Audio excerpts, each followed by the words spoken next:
কারো কাছে আমাদের এই জীবন অনেক বড়, আবার কারো কাছে মনে হয় ছোট্ট জীবন। ছোট বড় যাই হোক না কেন, জীবনটাকে সুন্দর করে তোলাই হচ্ছে আমাদের প্রধান কর্ম।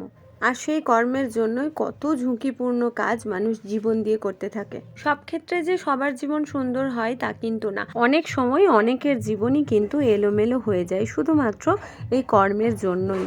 তবুও জীবনের লড়াইটা কিন্তু নিজেকেই করতে হয়, সে যত কঠিনই হোক না কেন। জীবন সম্পর্কিত জ্ঞান অনেকেই দেবে, উপদেশ অনেকেই দেবে, সেগুলো থেকে যেগুলো মনে হবে তোমার জীবনে খুব ইম্পর্ট্যান্ট সেগুলোকে বেছে নিয়ে বাকিগুলোকে ছেঁকে ফেলে দিতে হয়।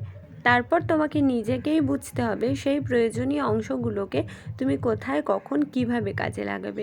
তার জন্য কিন্তু তোমাকে কেউ হেল্প করবে না। তাই জীবনের লড়াইটা তোমাকে একাই লড়তে হবে। এই লড়াইয়ের মাঝেই তুমি কারো কাছে সুনাম কুড়িয়ে ফেলবে, কারো কাছে আবার দুর্নাম। সুনামটুকু ভালোভাবে নেব আর দুর্নামটুকুর জন্য মন খারাপ করে বসে থাকবো, তা বললেও কিন্তু চলবে না। আর সেটাই যদি হয় তাহলে কিন্তু জীবনে আরও কয়েক পা পিছিয়ে যেতে হয়। সেই কারণে তোমাকে কে কি বললো কে কি বললো না সেই নিয়ে বেশি মন খারাপ করা মোটেও উচিত না। শুধু এইটুকু খেয়াল রাখতে হবে যেগুলো খারাপ বললো সেইগুলোর মধ্যে কোন অংশটা তোমার একটুখানি পরিবর্তন করলে আরও একটু বেটার হতে পারো।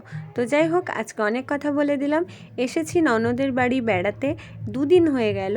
আজকে খুব সম্ভবত বাড়ি যাব না, আগামীকাল হয়তো বাড়ি ফিরবো। একসাথে থাকার মজাই কিন্তু আলাদা। প্রত্যেকেই কিন্তু চেষ্টা করবে একে অপরের পাশে থাকার।